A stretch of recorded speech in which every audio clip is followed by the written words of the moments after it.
अरे गजब हाथे गुजारी पछी काशी गया थी शू मળી દુનિયામાં બદનામી પછી નાસી ગયા થી શું પાપ કરવામાં પાછું વાળું જોયું નહીં અને પછી તમે કહી હાલો હવે કાશી ગંગામાં નાહી આવીએ તો એમ ગંગાજી તમારા પાપ નહીં ધોઈ નાખે હો ગજબ હાથે ગુજારી પછી કાશી ગયા થી શું અને એકવાર દુનિયામાં બદનામી મળે પછી તમે ગમે ત્યાં વયા જાવ એ બદનામી પછી જાય નહીં મળી દુનિયામાં બદનામી પછી નાસી ગયા થી શું નાસી ગયા થી શું મળે સાહેબ નિવૃત્તિનો માર્ગ બતાવ્યો છે 1 વર્ષથી 25 વર્ષ સરસ્વતી નદીના કિનારે રહેવાનું વિદ્યાભ્યાસ મેળવવાનો 26 વર્ષથી 50 વર્ષ તમારે નર્મદાના કિનારે રહેવાનું અને નર્મદાનો કિનારો એટલે ભૌતિક સાધનો છે આ લૌકિક જગતમાં તમામ ભૌતિક સુખોને ભોગવી લ્યો 50 વર્ષ સુધી અને ત્યારબાદ 51મા વર્ષમાં પ્રવેશ થાય એટલે યમુનાના કિનારે જવાનું યમુનાનો કિનારો અને એ યમુનાના કિનારે યમુનાનો કિનારો એટલે મહાપુરુષો એને આધ્યાત્મિક અર્થમાં ભક્તિ કહે છે એ ભક્તિનો કિનારો એટલે 51મા વર્ષમાં જઈને એટલે બીજું કાંઈ ન મુકરાય આ સંસારની તમામ જવાબદારીઓ દીકરાને સોંપી દઈ અને ભક્તિના નામની માળા હાથમાં લઈ લેવાય ભગવાનના નામની માળા હાથમાં લેવાય પણ આપણે તો જેમ જેમ મોટા થતા જઈએ ને એમ એમ આપણને એમ થાય આપણે આમ કરીએ તેમ કરીએ રોજ તમે નાના થાવ છો સાહેબ તારી આવરદા રોજ ઓછી થાય સમજ તો સારું છે તારી આવરદા રોજ ઓછી થાય સમજ તો સારું છે તારો અવતાર એળે વયો જાય સમજ તો સારું છે તારો કથા કીર્તનની બુકમાં 20મા પેજ ઉપર આપવામાં આવ્યું છે સમજ તો સારું છે બાળપણમાં તું બેફામ થઈને ફર્યો બાળપણમાં તું બેફામ થઈને ફર્યો ખૂબ ખાધું પીધું ને વળી રમતો ફર્યો ખૂબ ખાધું પીધું ને વળી રમતો રહ્યો રમત ગમત માં રહ્યો લોભાઈ સમજ તો સારું છે રમત ગમત માં રહ્યો લોભાઈ સમજ તો સારું છે તારી આવરદારો જો ઓછી થાય સમજ તો સારું છે તારી આવરદારો જો ઓછી થાય સમજ તો સારું છે આ પદ તો બહુ લાંબુ છે પણ મારે તમને જે સમજાવવું છે ને એની વાત કહું વળ્યો વાંકો ને હાથમાં લીધી લાઠી વળ્યો વાંકો ને હાથમાં લીધી લાઠી આવ્યું ઘડપણ ને દશા તારી થઈ છે માઠી આવ્યું ગઢપણ ને દશા તારી થઈ છે માઠી તારો ખૂણામાં ખાટલો ઢળાય સમજ તો સારું છે તારો ખૂણામાં ખાટલો ઢળાય સમજ તો સારું છે તારો અવતાર એળે વયો જાય સમજ તો સારું છે તારો અવતાર એવયો જાય સમજ તો સારું છે જ્યારે ગઢપણ આવે ને પછી ખૂણામાં ખાટલો ઢળાઈ જાય પછી આપણે એને પીડાતા હોય ને તો ઘરના લોકો કંટાળી જાય હવે આ જાય તો સારું આમાં છૂટીએ તો સારું હવે ઘરના ને પરના કંટાળી ગયા, હવે ઘરના ને પરના કંટાળી ગયા, તને વાલા હતા ઈ તો વેરી થયા. તને દીકરા બદલી જાય. વાલા ઈ તો વેરી થયા, તારા પુત્રો પરાયા બની જાય, સમજ તો સારું છે. તારા પુત્રો પરાયા બની જાય, સમજ તો સારું છે. એટલે યોગ્ય સમયે સમજી જવાની જરૂર છે. પછી ખૂણામાં ખાટલો નખાઈ જાય ને એને કોઈ ધ્યાન દે નહીં, અને પછી ભગવાન કહીએ હે ભગવાન હવે મોત આપી દો તો હારું, હવે મોત આપી દો તો હારું. પણ ભગવાન શું કહે? કર્યા કર્મો ના લેખા લેવાય, સમજ તો સારું છે. કર્યા કર્મો ના લેખા લેવાય, સમજ તો સારું છે. અંતરની વાત તમને છેલ્લી કહું છે. ભજનમાં રહો તમે મેલી સાથે, આ બીજી લૌકિક વાસનાઓને છોડી દઈ અને ભગવાનમાં યજનમાં તમે સાત્વિકતાથી રહો. ઈશ્વરનું યજન કરો, બા પરમાત્માના નામનું સ્તવન કરો. ઋષભદેવજી મહારાજે નિવૃત્તિનો માર્ગ બતાવ્યો.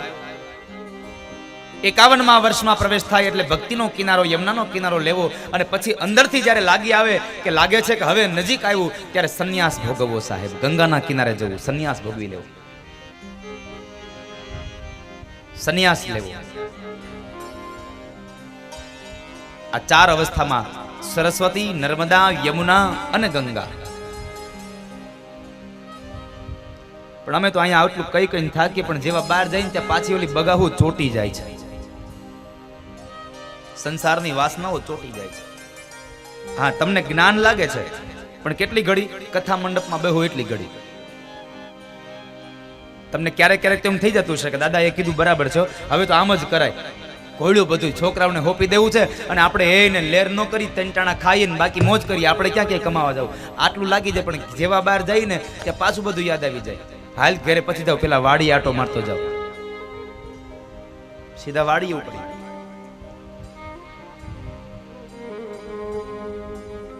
બધાની અંદર જ્ઞાન સમાયેલું છે, પણ આ જ્ઞાનને કોઈ બહાર કાઢતું નથી સાહેબ. જ્ઞાનને કોઈ બહાર નથી કાઢતું.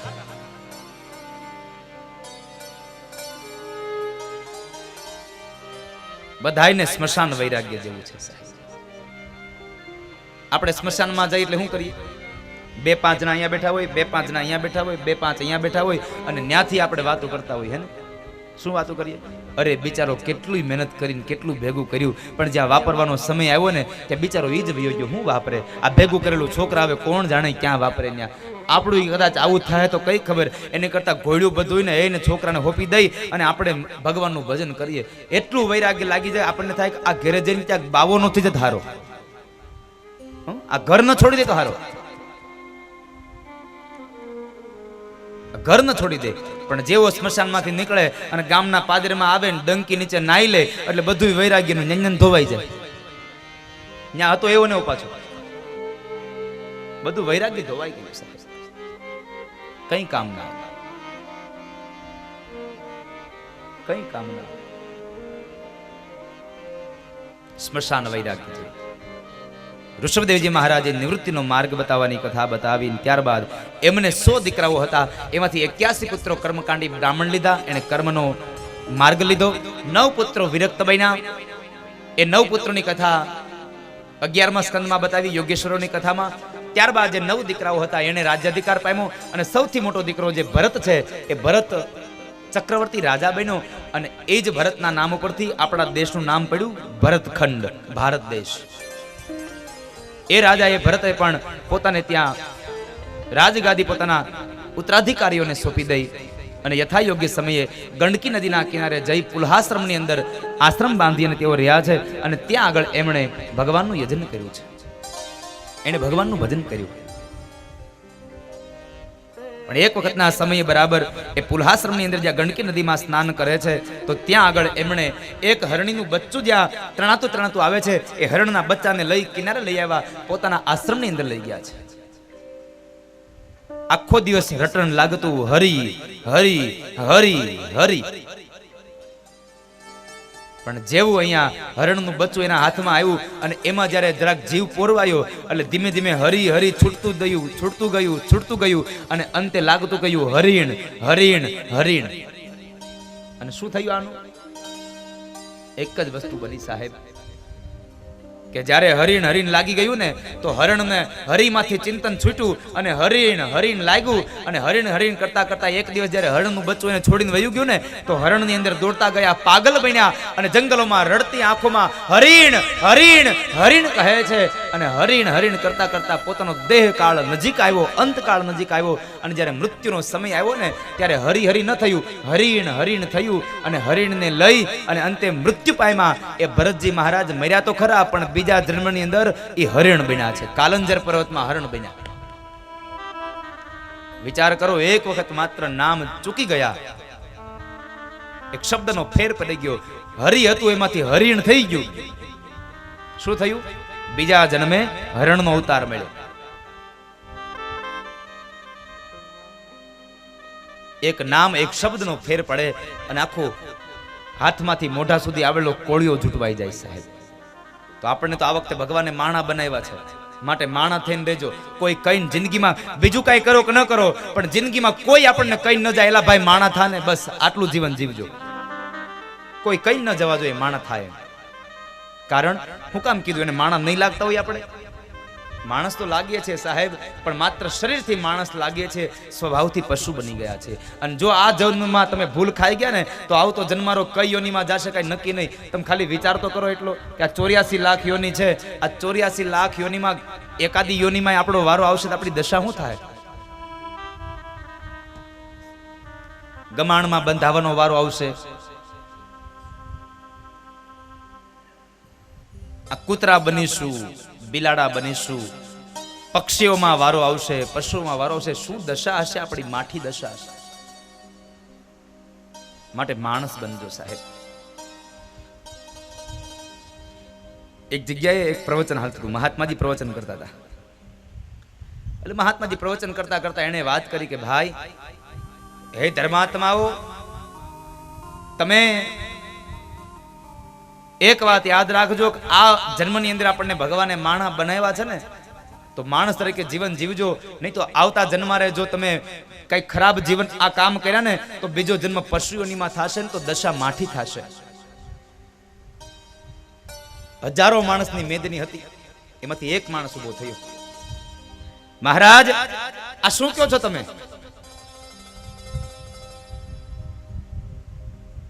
બીજો જન્મ પશુનો થશે? તો મેં તો એવું સાંભળ્યું છે કે આ જન્મે માણા થયા એટલે બીજે જન્મે માણા મરે એટલે બીજા જન્મે માણસ જ થાય. મેં તો આવું સાંભળ્યું છે. મહાપુરુષ કહે છે ભાઈ તમારી વાત સાચી છે. આ જન્મ માણાનો મળ્યો હોય અને આ જન્મમાં માણા મરે એટલે બીજા જન્મે માણસ જ થાય. હું ક્યાં ના પાડું છું? અરે તમે હમણાં બોલ્યા કે હારા કામ કરજો નકર બીજા જન્મમાં પશુ થાશો, તો ઘડીક ઘડીકમાં ફરી જાવ છો. અને ત્યારે મહાત્માજી કહે છે હવે સાંભળે ભાઈ, અને તમે બધા સાંભળો, મારા શબ્દો પર ધ્યાન દેજો. મહાત્માજી કીધું ભાઈ હું ક્યાં તારી વાતનો વિરોધ કરું છું, હું પણ એમ જ કહું છું માણા મરે એટલે બીજા જન્મે માણસ જ થાય. માણસ મરે એટલે બીજા જન્મે માણસ જ થાય. સમજાય છે? કેટલા લોકોને સમજાણી આ વાત મારી? બાકીના બધાને આગળ ટપ્પો પડીને બાઉન્સર થઈ ગઈ. સમજાવું, આ જન્મે માણસ મરે તો બીજા જન્મે માણસ થાય. આ જન્મમાં માણા બનાવ્યો હોય પણ માત્ર શરીરથી હોય, જીવન પશુનું જીવો હોય તો આવતા જન્મે પશુ જ થાય. એમાં કોઈ પણ પ્રકારનો સંદેહ નથી સાહેબ, કોઈ સંશય નથી. માણસ મરે તો માણસ થાય.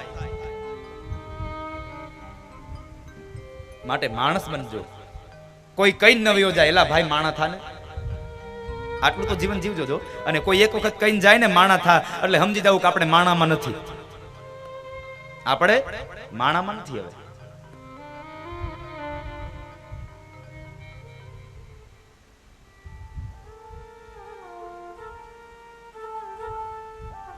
આપણે માણસમાં નથી સાહેબ.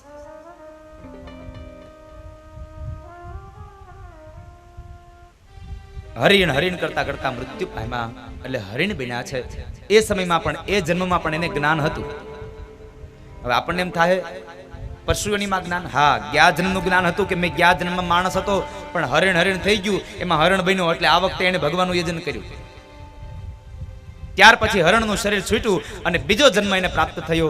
એ બીજો જન્મ એના માટે હતો અંગીરા નામના ગોત્રના બ્રાહ્મણને ત્યાં 2 પત્નીઓ, એમાં એક પત્નીને એક મોટો દીકરો હતો અને બીજી પત્ની હતી એને એક જોડલું થયું, એક દીકરી અને એક દીકરો.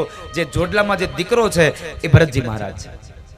આ જન્મે પણ એને જ્ઞાન છે, આ જન્મમાં જ્ઞાન થયું.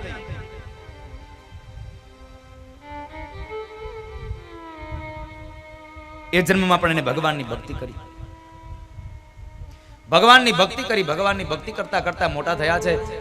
એને જ્યારે યજ્ઞોપવિતના સંસ્કાર દેવાયા ત્યારે ગાયત્રી મંત્ર બોલવાનું કીધું. ભરતજી મહારાજ ગાયત્રી મંત્ર ન બોલ્યા, કારણ બોલું તો પાપ થાય ને, માટે બને ત્યાં સુધી ઓછું બોલવું. બોલવું ખરું પણ ઓછું બોલવું, કારણ કે આપણી કહેવત છે 9 બોલામાં 9 ગુણ, બોલે એના બોર વેચાય. આમાં કરવું હું તો કહે છે જ્યારે સમય આવે ને ત્યારે બોલવું ને એ બરાબર છે, પણ સમય વગરનું બોલ્યા કરવું ને એ ખોટું છે. સમય વગરનું બોલવું નહીં સાહેબ. જીવનમાં જરૂર ન પડે તો મૌન રહેવું. ભલે ગામ કે આ મીંઢો છે, કઈ વાંધો નહીં, કેવા વાળાને કેવા દો. કોઈને હારે બોલતોય નથી, ભલે કે વાંધો નહીં, કેવા દો. કારણ નકરા જિંદગી આમનમ વૈધા છે સાહેબ.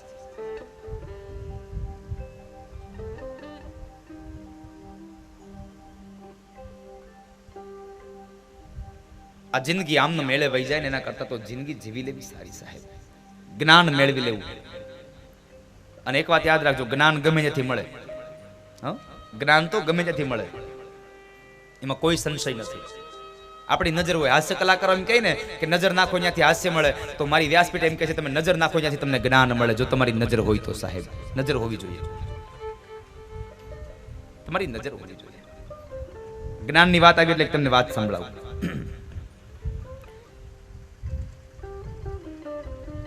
મહાપુરુષોએ કેટલું એના માથે મંથન કર્યું. કેટલા લોકો ચોપાટની રમત રમ્યા છો? જરા હાથ ચોકરો, મને ખબર પડે. ચોપાટની રમતમાં હું તમને આ મનુષ્ય જીવનની ચોપાટ સમજાવું. આજે ચોપાટ જોઈ છે કેટલા ઈ કયો?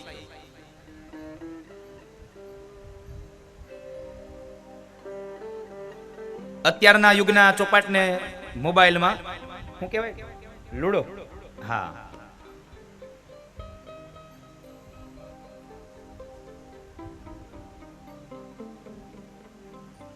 અત્યારના સમય પ્રમાણે જે ખયું એ લૂડો, પહેલાના સમયમાં ચોપાટ.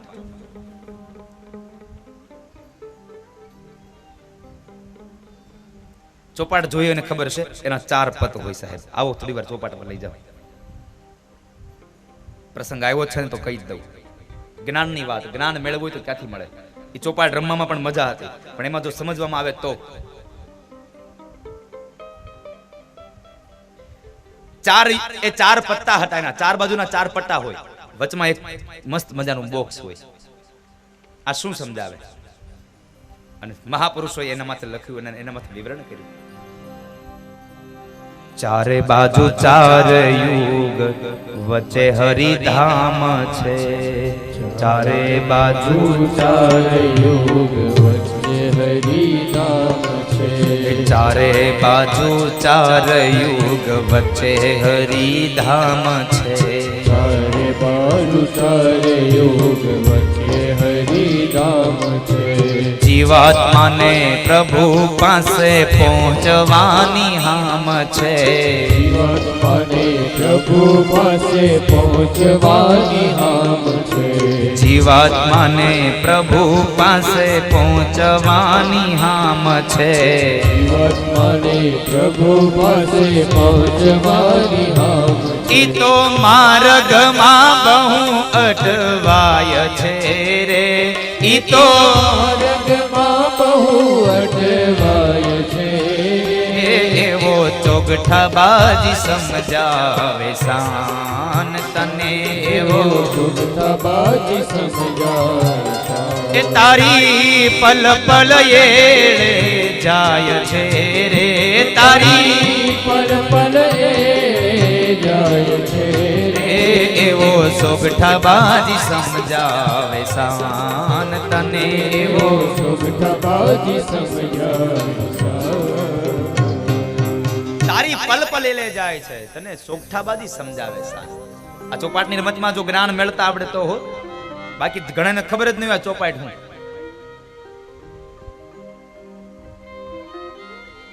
નકર છેલ્લે તમે કહો આ ચોપાટ હું હે, આ રામ કોણ હતા?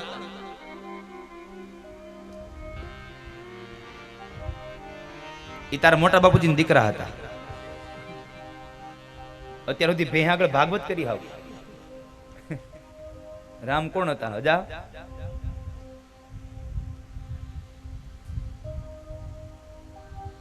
ચોપાટના 4 પદ એને મહાપુરુષે કીધું. ચારે બાજુ 4 યુગ અને વચ્ચે હરિધામ છે. આ 4 યુગ એટલે સતયુગ, ત્રેતા, દ્વાપર અને કળયુગ. અને વચમાં જે ધામ છે, ચોકઠું છે, જે બોક્સ છે, એ બોક્સ એટલે એને મહાપુરુષોએ સ્વર્ગ બતાવ્યું, એને અક્ષરધામ બતાવ્યું, ગૌલોક બતાવ્યું, નિજ ધામ બતાવ્યું, વૈકુંઠ બતાવ્યું. ત્યારબાદ તમે જુઓ ને તો આ 4 યુગના થઈ અને આપણી 84 લાખ યોનિઓ, 84 યોનિ, તો એની અંદર બતાવ્યું 24 ખાનાઓ એમાં દેખાય છે. 24 ખાનાઓ એમાં દેખાય છે. ચારે બાજુમાં એક બાજુના પતની અંદર 24 ખાના હોય, 8 ની 3 લાઈનો હોય, 8 ની 3 લાઈનો હોય. હવે જો તમે ચારે બાજુના ગણો એટલે 24 ચોકું 96 થાય. તો આ મારે તમને જે આધ્યાત્મિક અર્થઘટન કરવું છે એ થાય નહીં, મારે તમને 84 લઈ જવા છે. 84 લાખ યોનીના ફેરાની વાત છે. તો એમ ન ફરે તો શું કર્યું? 24 ખાનાઓ એમાં દેખાય છે. 24 ખાનાઓ એમાં દેખાય છે. તમે ચોપાટ રમો તમને ખબર હશે, એક ખાનાની અંદર 3 જગ્યાએ ફૂલડા હોય, એને જેને આપણે સેફ કહીએ છીએ. અહીંયા બેહાડ દો એટલે સેફ થઈ ગયો, ત્યાં કોઈ ન મારે.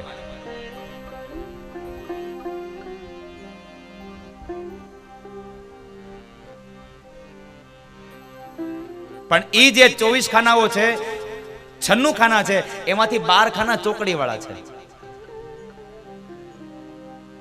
96 માંથી થોડીક વાર માટે 12 ને બાદ કરી દો. ચોકડીના 12 બાદ એમાંથી થાય છે. ચોકડીના 12 બાદ એમાંથી થાય. 96 માંથી 12 કાઢી નાખો, કેટલા વધે? 84. એ તો લક્ષ 84 કહેવાય છે રે. એ તો લક્ષ 84 કહેવાય છે રે. એવો સોગઠા બાજી સમજાવે સાન તને એવો સુગઠા બાજી સમજાવે સાન. 12 ખાના થોડી વાર બાદ કરી નાખો, આ ફૂલ વાળા ખાના છોડી દો એટલે 84 લાખ થઈ ગયા. હવે આવી વાત, આ 84 લાખ છે તો આ 4 પત એના યુગ, વચમાં રહેલું હરિધામ, આ 84 લાખ ખાનાઓ અને આના કુકરા. પેલી ચોપાટના કુકરા હતા કાળા, પીળા, લાલ અને લીલા. હવે આ સમાજની, આ જગતની ચોપાટ, આ જગતની ચોપાટના કુકરા કયા? તો કહે છે 5-5 ફૂટના, 5.5 ફૂટના આ મનુષ્યો એ આ ચોપાટના કુકરા છે. એમાંય કાળા, લીલા, પીળા, લાલ આવે. હું અહીંથી કલર કેતો જાઉં છું, તમારે મનમાં નક્કી કરવાનું છે કે આપણે હેમાં આવી છે. કોઈએ હાથ ઊંચો કરવાનો નથી. હું તમારી હારે છું, એમાં જરાય દૂર નથી. તમે હેમાં આવો છો, તમે નક્કી કરી લેજો. પેલું વેલું ચોખ્ઠું લીધું કાળું, કાળું ચોખ્ઠું. અને સંતો કહે છે આ કાળું ચોખ્ઠું એટલે ક્લેશ છે. જેને આંગણીએ એ થયા હોય જાજા ઉત્પાત રે, તર છોડો એના આંગણા રે. જેને આંગણીએ એ થયા હોય જ્યાં જાવું પાત રે તર છોડો એના એ આંગણા રે. કોઈ દિવસ સારા વિચાર નો કર્યા હોય અને સંતોના છિદ્ર જોયા હોય, સંતોની નિંદાઓ કરી હોય, બ્રાહ્મણની અપમાન કર્યા હોય, સારા માણસોની એને નિંદા કરી હોય, એ સમજી લેવું આ જગતનું કાળું ચોખ્ઠું છે. તમારી રીતે નક્કી કરતા જાજો આપણે હેમાં આવી છે. અહીંયા કોઈ હાથ ઉતાર નથી કરવાના, તમારે મનમાં નક્કી કરવાનું છે. આપણે કાળામાં આવી છીએ, લાલમાં આવી, પીળામાં આવી કે લીલામાં આવી, આ નક્કી તમારે કરવાનું છે. કાળું ચોખ્ઠું જેને વિચાર ન કર્યા હોય, કોઈ દી હારા, કોઈ દી હારું કોઈનું ઈચ્છું ન હોય, આખો દિવસ જેની હારે કંકાસ જ હોય, ઘરમાં કોઈ દિવસ કોઈની હારે શાંતિથી રહ્યો ન હોય, સમાજમાં કોઈ દી હારે ભળ્યો ન હોય, સમજેલું આ સમાજનું કાળું ચોખ્ઠું. ત્યારબાદ હવે લાલ ચોખ્ઠું. લાલ ચોખ્ઠું એટલે ક્રોધનો રંગ સંતોએ લાલ બતાવ્યો છે, મહાપુરુષોએ. આખો દી લાલ ચોળ જ હોય, પારો ઉપર જ ચડેલો હોય, બોલાવ્યો ન થાય. ગામડામાં નીકળીને ચોરી બેઠા હોય આપણે પૂછી છે ને, કેમ ભાઈ બેઠા છો ને? અરે તું કહેતો હોય તો ઊભો થઈ જાવ. અરે તારે ઊભું નથી થવું, દેવતા તું બેઠો રે. બોલાવ્યો ન થાય. કારણ વગરનો ક્રોધ કરે સમજી લેવાનું લાલ ચોગઠું. સાસુમાં કારણ વગરની વહુને વઢે સમજી લેવાનું લાલ. ક્રોધનો રંગ લાલ છે. વાત વાતમાં ક્રોધ ભરાઈ જાય. અમુક અમુક બેનો કહેતા હોય, દાદા તમારા ભાઈને તો બોલાવ્યા ન થાય, બોલાવીને કહેતો હે ને ખીજાતા જ હોય, ખીજાતા જ હોય, એનો મગજ તપેલો જ હોય. પછી મારે એને કેવું પડે, પણ તપેલો જ રહી ને. કેમ? તમે નાવા બેહોતી તમે ચાંદલા ક્યાં લગાડો છો? ઓલું ગીઝર હોય ન્યા, ગરમ પાણીના ગીઝર લગાડ્યો હોય, પછી તપેલો જ રે બિચારો. એને ન્યાથી કાઢો, એને જ્યાં ત્યાં ટીંગાડે બિચારાને, જ્યાં ત્યાં સોટાડ્યો હોય.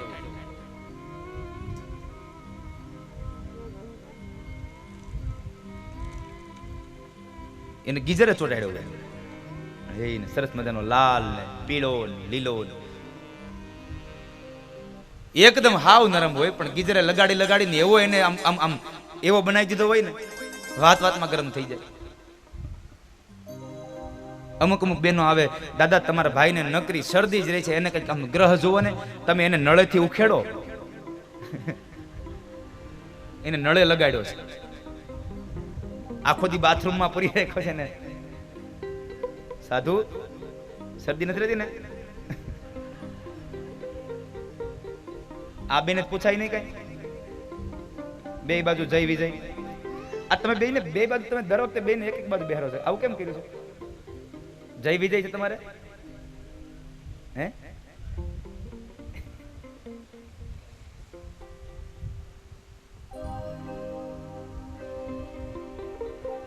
ક્રોધનો રંગ લાલ હોય છે સાહેબ.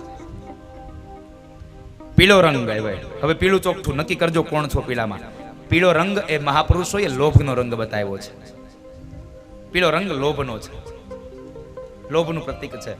દાન દે તો નહીં, પણ બીજો દેતો ને દેવાય નો દે, સમજી લેવાનું આ લોભીઓ. આ પીળું ચોખ્ઠું સમાજનું. દાન કોક દે અને બળતરા બીજાને થાય, સમજવાનું પીળું. મફતનું ખાઈ આવે પણ કોઈ દી દાન દઈ આવે નહીં, સમજી લેવાનું આ પીળું. ભોજનનો કાયર, વિચારોનો કાયર, ધનનો કાયર, મનનો કાયર, સમજવાનું આ પીળું ચોખ્ઠું આ સમાજનું. નો કોઈ દી હારા વિચારો સમાજને આપે, નો કોઈ દી ક્યાંય દાન આપે, નો કોઈ દી કોઈને ભોજન કરાવે. જઈ હોય તે દુકાને જઈને કોકની જ બીડી માંગતો હોય, સમજી લેવાનું પીળું. કોકની પાસે જ અડધ્યું માંગતો હોય, લાઈને અડધો પડ્યો હોય તો પંકજ લાઈવ અડધો પડ્યો હોય. ત્યાં દ્વારકાની કથામાં આવું છે? પાક્કું છે? નથી મૂક્યા એટલે પાછળની કથા કેન્સલ બધી. હા, આ તમને બધાયને અમારે અરુણભાઈ નક્કી થયું છે 30 તારીખે દ્વારકા કથા ચાલુ થાય છે ને, એટલે 30 તારીખની કથામાં નક્કી કર્યું છે કે મારા સ્ટાફમાં એક પણ માણસ વ્યસની ન હોવો જોઈએ. જે વ્યસન કરે એને આવનારી બધી કથાઓ કેન્સલ કરી નાખવાની, મારી હારે નહીં આવવાનું, જવા દો. હું ગામને સુધારવા નીકળ્યું છું, મારા ઘરને ન સુધારું તો શું થાય? સમાજને સુધારવા નીકળ્યું છું. જે વ્યસન મૂકે એને મારી ભેગું આવવાનું. પાન, માવો, બીડી, તમાકુ કાંઈ નહીં હો, ગુસ્ત ગુસ્ત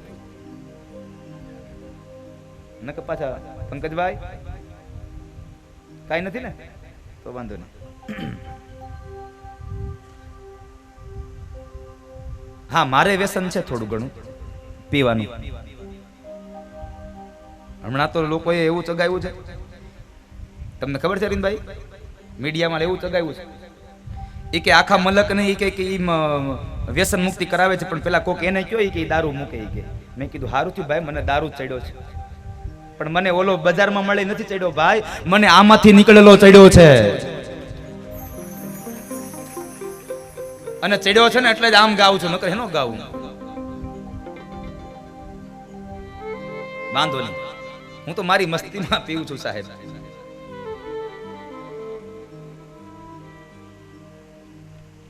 ઘણા લોકોની દ્રષ્ટિ હોય,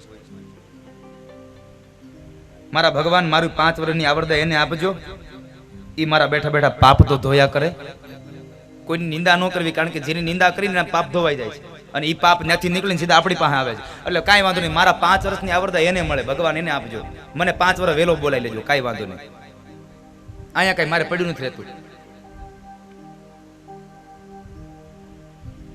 કેવા વાળા તો ઘણાય છે સાહેબ, પણ કેવા વાળા 2-5 છે અને હારે રહેવા વાળા 200-500 છે, એટલે કે એની ઉપાધિ નથી.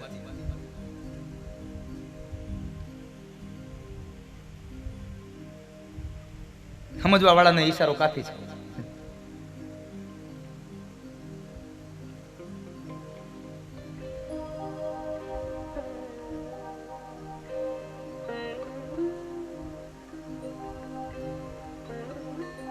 એક વાત કહો તો મને બેનો, તમે જયારે દરણા કરવા બેહો ત્યારે એમાંથી ઘઉં વીણો છો, કાકરા વીણો છો?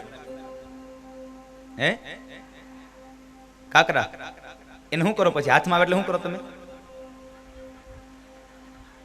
સાચું કયો, કેમ કરો તમે? આમ દવણું કરતા હોય કેમ કરો? હાથમાં આવ્યો નથી ને આમ ઉડાડો નથી, તો સમજી લેજો હું દવણું કરવા બેઠો છું. હાથમાં આવ્યો નથી, ગયો નથી, ચિંતા નથી. કાકરાની શું કિસ્સા છે?